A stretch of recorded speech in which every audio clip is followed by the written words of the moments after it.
If the right thing is the order of the day, then the world won't be a better place to stay.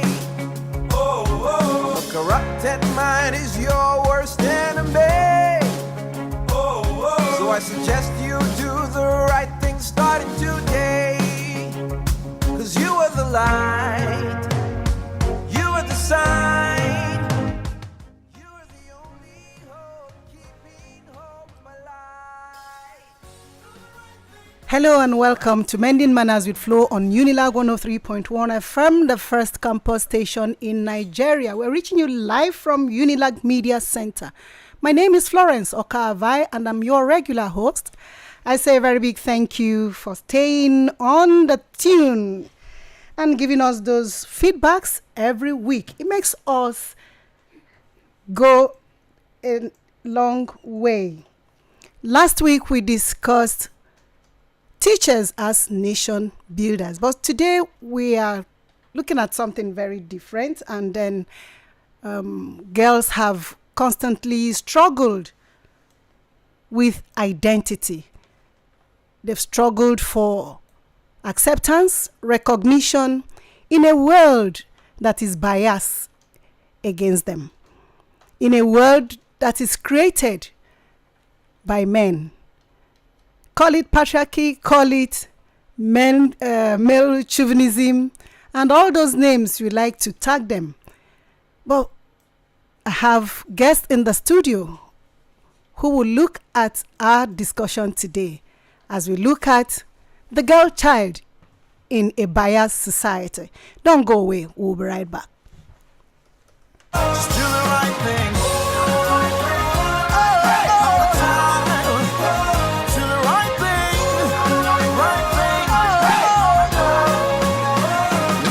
thing.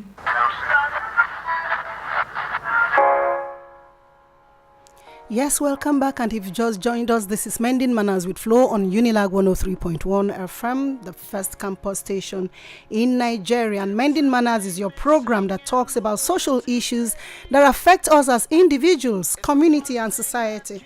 Here, what we try to do is to bring people, especially the youths, to right behavior. Like I said, I have guests in the studio, and they are no other than Dr. Moses Joseph Yakubu. You are welcome on the program, sir. Thank you. And next to him is Dr. Christabel Sam. You are welcome on the program, ma'am. Thank you very much. Yes, my guests are from, Dr. Moses is a senior research fellow, gender and women studies of the Institute of African and Diaspora Studies, University of Lagos. Welcome once again, sir. Thank you very much. Yes, and Dr. Ada Sam is a postdoctorate fellow, gender and women studies, Institute of African and Diaspora Studies, also of the University of Lagos. You're welcome, ma'am. Thank you, Monte. Thank you so very much. I appreciate your coming here, even within the shortest possible time. I appreciate your time. So, yesterday was the International Day of the Girl Child. And then we had this theme. It's our time, our rights, our future. What can you make of that? Let me start with Dr. Yakubu. All right. Thank you once again for this opportunity to be here to talk on the International Day for the Girl Child. Let me go straight away because of time. Yeah. Yes, it's girls' time, their rights and their future, because if you observed happenings around Africa and elsewhere around the world, especially in Africa, you would agree with me that the girl child is yet to attain that level that she is supposed to be.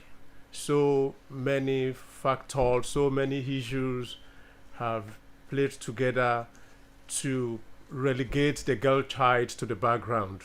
And I think a day like this celebrating the girl child is very important because you do not only celebrate, you also want to recognize the girl child, discuss issues, how they concern the girl child, and see how you can help improve the condition, the situation of the girl child. So it's their time. They've been relegated to the background for a very long time. Don't forget, young women and girls, they constitute a very vibrant fraction of the population in Africa. Exactly. Let me say this, that according to studies, Africa has about 308 young women and girls, and the world, and about 52% of this percentage we find them in sub-Saharan Africa. Great. And the most important thing we should note is this, that the girl child in sub-Saharan Africa, to a very large extent, have not been able to access so many things that have been prioritized by the United Nations.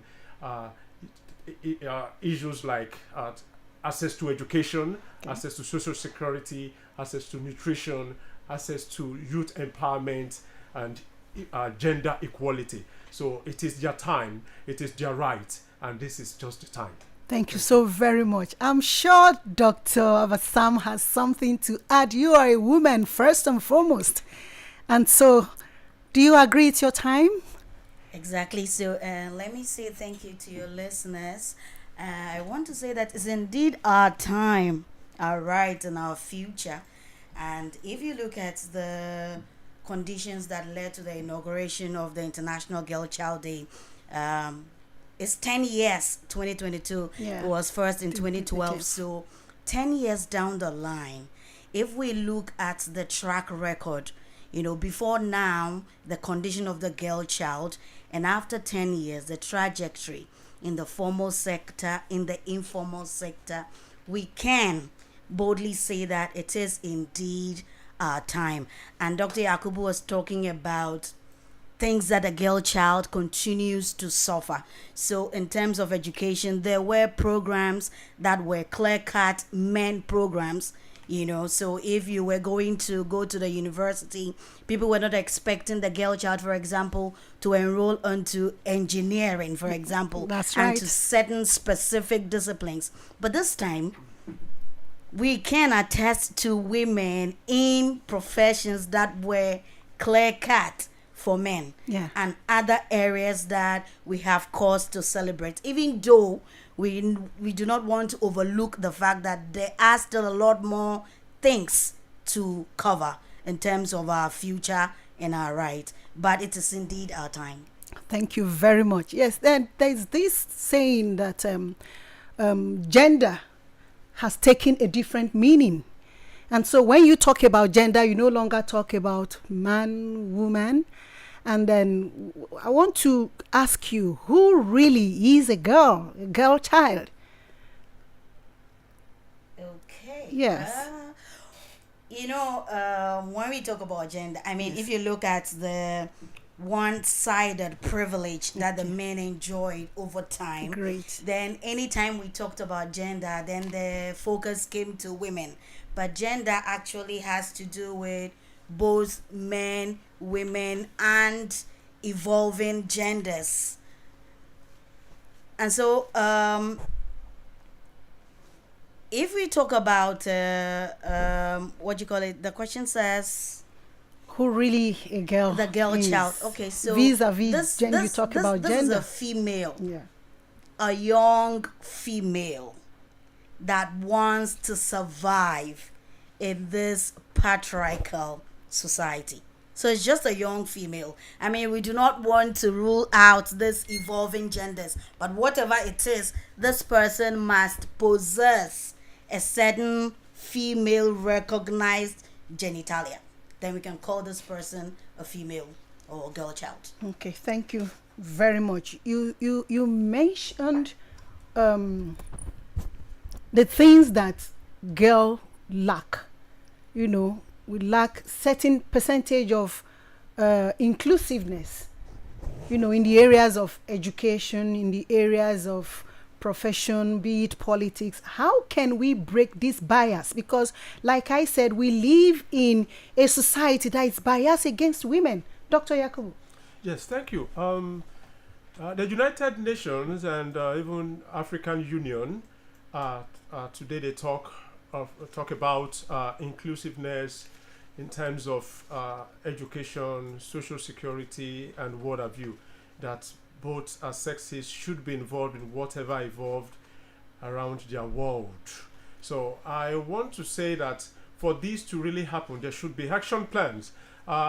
Fine, if you look at it, like Dr. Habasam said, uh, women, in a way, are really there now. They are occupying the space.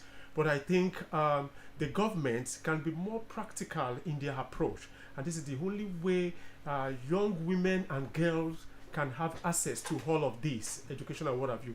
Like I do say to people that we should start talking about education without borders. There should be no barrier. I remember some decades ago in Liberia, the girl child is not encouraged to go to school. Exactly. If at all the girl child will go to school, it's just primary education. The girl child was socialized within the home, the society there. Yes, let me cut you there. You said in Liberia, that was how it was, even in Nigeria. Yeah. You just socialize, so it's an African thing. Yes, I'm just trying to make my progression from Liberia. Okay. Yeah, okay, you understand? then, so yeah. the girl child is not encouraged to go. Why the male boy child is encouraged to go to school, to go to secondary, and even to go further. And the same thing we have in Nigeria as well. You understand? So the government just have to be practical. Take, for example, when we talk of out of school children, today Nigeria seems to be at the very top of all of this. Yes. For example, in northeast Nigeria, about 41% of out-of-school children, of eligible female pupil are out of school, and we have them there in Northeast Africa. So the government should be pragmatic, should be proactive. The government should be sensitive, responsive, knowing fully well that education is key, knowing fully well that social security, gender equality, and what have you, these are key in terms of development in any climate or what have you. Thank you. Thank you very much. Any addition to that, Dr. Sam? Yeah, so if you talk about issues regarding women in politics, for example, so the space has been dominated by men. Yeah. So like Dr. Yakubu is talking about, if the government are intentional in their policy, for example, you institute something like an affirmative action. So if there is a constituency where a woman is contesting a man, the political parties can create space that this number of seats must belong to women. And in doing that intentional practice, you are getting them to be involved in politics. And if you go to the educational sector, for example, these programs that were excluded, that were not in the domain of girls, for example, we have something that we call STEM, science, technology, engineering, mathematics program. So these ones, STEM. Yeah, you give it, the aggregates that will allow a student to apply for such a program. You would have to vary it so that the girl will have a certain advantage, because over time the girls, the thing is that if you go to school, you end up in somebody else's kitchen. Yeah. And therefore you don't need to enter into all of these hard spaces to get education. But if we are talking about success, then all of these intentional measures must be put in place so that we can talk about great success. Thank you very much. You see, there's also this problem of acceptability. I think right from the home, the society, even government, till to date, some do not believe that there is bias against women, there's discrimination, there's inequality. And that being said, it makes it very difficult to be, an intentional agenda to making the women folk rise above what society has placed them. How do you see this? All right. I want to start from this background by saying that social, cultural, and traditional practices, to a very large extent, continue to define opportunities that young women and girls assess as they evolve within the society. Now, for this group of people to be able to break into the space and do more, I want to say there is need for campaign. You see, apart from government action, there's need for agency, non-governmental organizations, other bodies and what have you, women group and so on. There's need for them to campaign. You see, those who still believe that the girl child is not important, fine, we cannot crucify them, we cannot kill them. Okay. But all we need to do is to sensitize, is to come up with advocacy program, to campaign, and to kind of highlight the importance of young women and the girl child in any given society. When we start to do this, you will discover that those male or what have you that are on the other end, that are against young women, girls coming up and being in the space, participating, with time there will be a kind of reorientation, there will be a kind of rethinking, and with this you see the girl child coming up and being at par with the male child. Thank you so very much. We'll go on a short musical break, and when we come back, the conversation continues. Don't go away, we'll be back.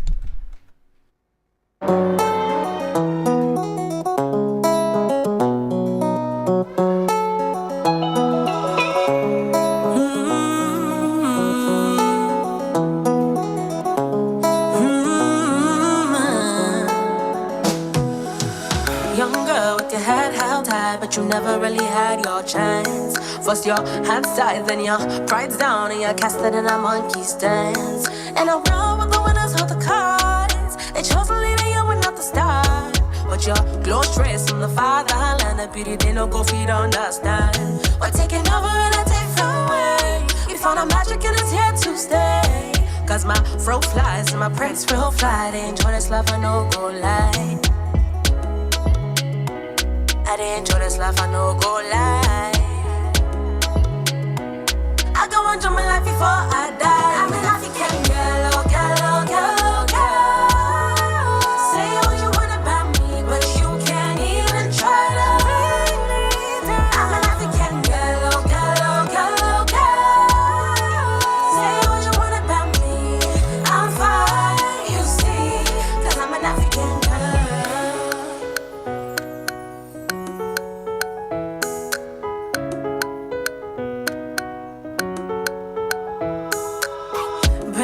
All eyes on me, kinky curls that can never foresee.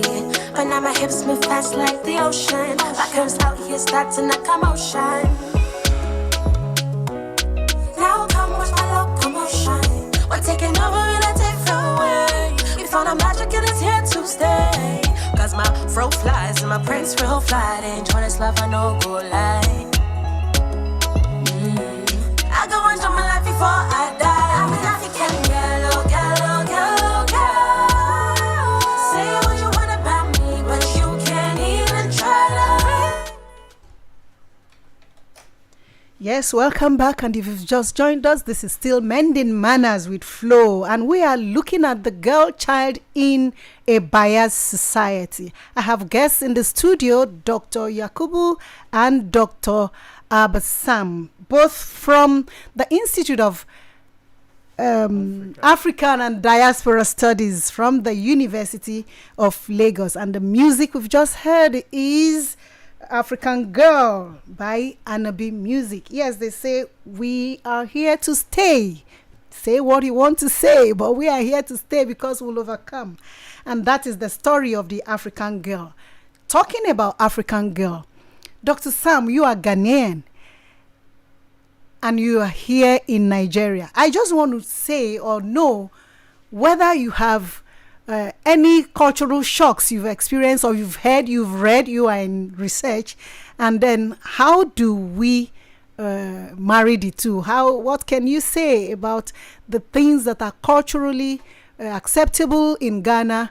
Do you have similarities here? You have differences, and what are the shocks?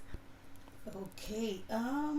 What I just want to say is that not yet cultural shock. Okay. Not yet that I have encountered. Okay. But let me just say that for me, the girl trouble or the woman's trouble It doesn't know barriers, it doesn't know borders. Okay. Because if you come to Ghana, we have issues of early marriages, Okay. girls being forced into early marriages. Okay. We have girls being transported into, the sex slavery and all of that. Maybe in terms of frequency, then we can talk about differences. But really, the girl problem, the girl trouble is the same across the African shores. And I want to say, Dr. Yakubu talked about social cultural issues, and Yes. there is also the issue of religion. Okay. So when people talk about the fact that there is no bias, it is the ingraining of religion. So they think that it is just God's creation, so that there is an upper sex and there is a lower sex. Exactly. And so people must just fit Fit into that way. And that is what is preventing them to see the existing biases and dealing with them. But as for the girl trouble, is for me same across the African lands. Okay, thank you very much. There's sometime in September was celebrated on the 28th, to be precise. There was this Rivers Day celebrated, World Rivers Day, and there's this community somewhere in Delta State. I saw their activities and their posts, and here we were with girls. That's what I actually shared it with Dr. Yakub. I don't know if he's seen it, and then they were bare-breasted, bare-chested, and then I wondered, I said, do we still live in this age? Why did we have to do that? And to some people, or many people, they felt that that was infringing on the rights of the girl child. Were they happy to do that? Did they want to be naked?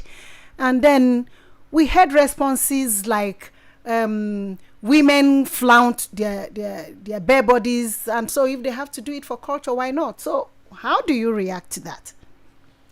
All right. First and foremost, I want us to please understand something, that Africa has its own unique culture, and what you have seen in that video or pictorial description try to tell you about African culture. At the same time, you just have to understand that despite the campaign, the action plans being put in place to help elevate the position or the status of young women and girls, in certain climes, in some contexts or what have you, in some areas, this part of their culture still kind of exists.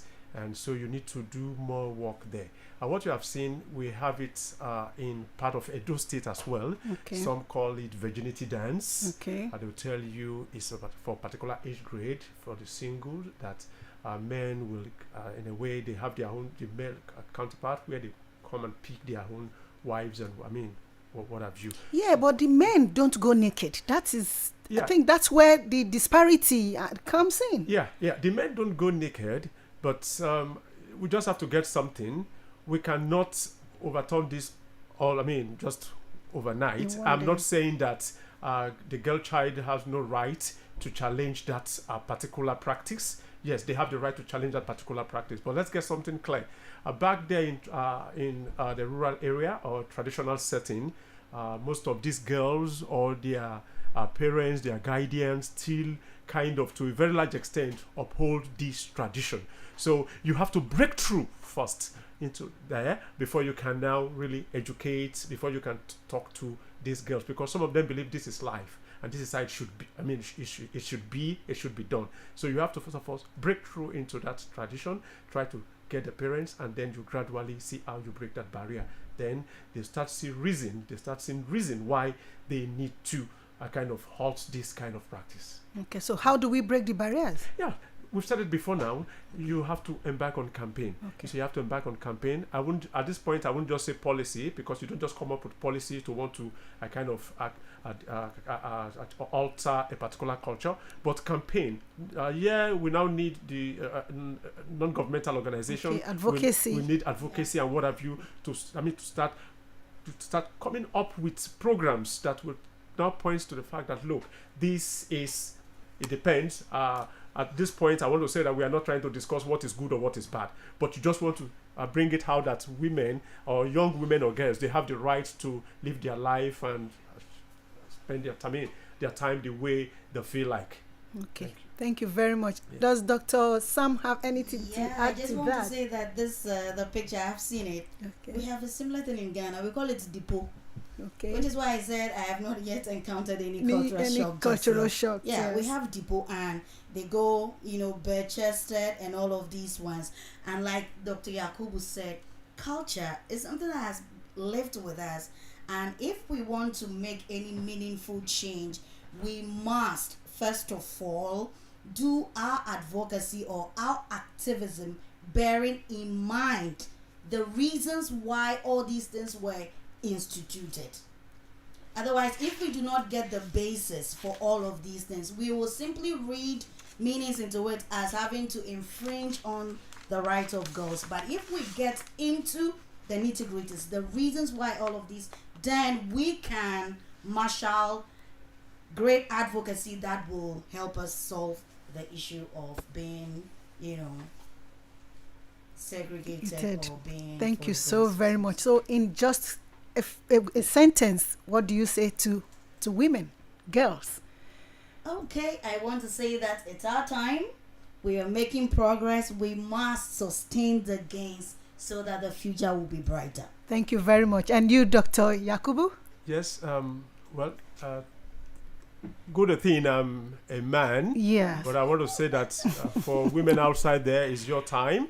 And you just have to continue to talk to yourself, try to educate yourself, put in effort to see how you can move yourself out of the stage you are now to the next level. Thank you. Thank you so very much, gentlemen. And thank you, Dr. Sam, for coming on the program. This is where we'll call it a wrap today. I am particularly very grateful for you making your way to share your thoughts on Mending Manners with Flo. And so to you, girls, I said, let's keep the struggle going and we continue to break the silence so that our world will be better as we move with our time. Don't go away. Next is 3 o'clock news. You are the sun.